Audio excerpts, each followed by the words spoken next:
बे समाव दङ आङो धेमाजि जिल्लानि सिङाव थानाय माइदांस्रि गामिनि गेलेग्रा फोथाराव बे गेलेग्रा फोथाराव साननैनि हाबाफारिजों जनाय दख'रा दुलाराय बर' फरायसा आफादनि 24थि बोसोरसालिया जुथुमा आरो जनाय गुदि बर' थुनलाइ आफादनि 32थि बोसोरारि जुथुमा आरो जनाय दख'रा आइजो अनसाय आफादनि 20थि बोसोरसालिया जुथुमा बे हाबाफारिया दिनै सेथि दिनाव आगान होगासिनो दं। बे समाव आंजों लोगोसे दङ जनाय दख'रा दुलाराय बर' फरायसा आफादनि गाहाय नेहाथारि दं। बिथांनिफ्राय आङो दिनैनि हाबाफारिनि सोमोन्दै माखासे बाथ्राखौ मिन्थिना लागोन।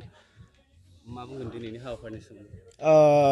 दिनैजाय जोंनि जनाय हालामाव थानाय जोंनि माहारियारि आफाद जेरैहाय जनाय गुदि बर' थुनलाइ आफाद, जनाय दख'रा दुलाराय बर' फरायसा आफाद आरो जनाय दख'रा दुलाराय बर' आइजो अनसाय आफाद, बे मोनथाम आफादजों दिनैनिफ्राय नैबे जोंनि माइदांस्रि गामियाव साननैनि हाबाफारि लानानै खुंनो थाखाय आखायाव लादों।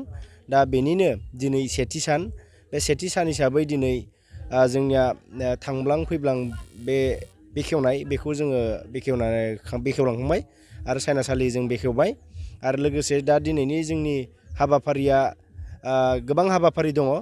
दा बे हाबाफारियाव जोंहा गोबां रोखोमनि समयसाफोरखौ लानानै जों सावरायलायगोन।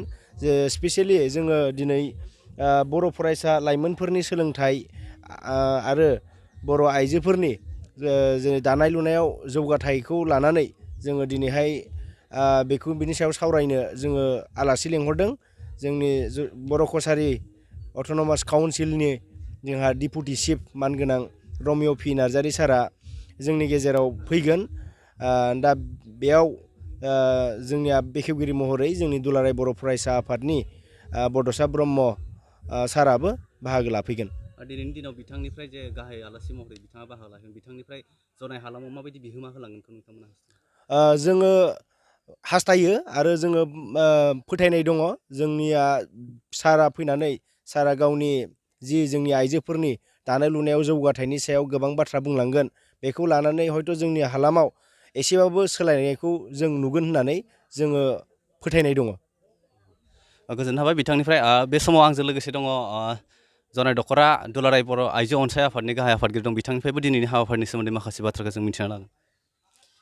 गिबियावनो आङो बड'लेण्ड बुरैखौ आंनि गोसो गोथारजों बरायग्रोनानै लाबाय। दिनै जोंनि धेमाजि जिल्लानि सिङाव थानाय सानजा जनाय दख'रानि दिनै दुलाराय बर' फरायसा आफाद, जनाय दख'रा आइजो अनसाय आफाद, जनाय गुदि बर' थुनलाइ आफादनि बोसोरसालिया जुथुमाया जोंना दिनै गिबि खेबनि थाखाय खुंजानो थांगासिनो दं।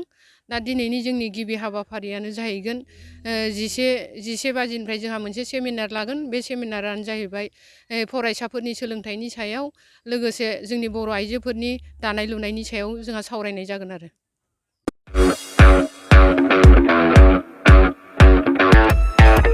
स्कुटि आरो बाइक सालायग्राफोरनि थाखाय मोनसे मोजां फोसावथाय। चिरांनि काजलगावआव पेट्रल पाम्पनि साखाथियाव थानाय MMH अट' हन्डा श'रुमआ नोंथांमोननि थाखाय स्कुटि आरो बाइकखौ खम डाउन पेमेन्टआवनो होनायजों लोगोसे मोजां अफार लानानै फैदों। नोंथांमोना बे श'रुमनिफ्राय स्कुटि आरो बाइकखौ खम डाउन पेमेन्टआवनो मोननायजों लोगोसे बेसेन नाङाजासे गंनै हेलमेट, गांसे ब्लेंकेट, नोगोद 500 रांनि खाबुखौबो मोनफागोन।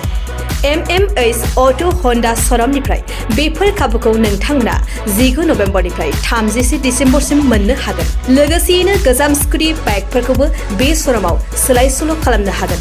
नोंथांमोना MMH अट' हन्डा श'रुमाव स्कुटि आरो बाइकखौ बायनो गोसो दङब्ला नैबे मबाइल नम्बर 8720957824 एबा 6001916155 आव थोंजों फोनांजाब खालामनो हागोन।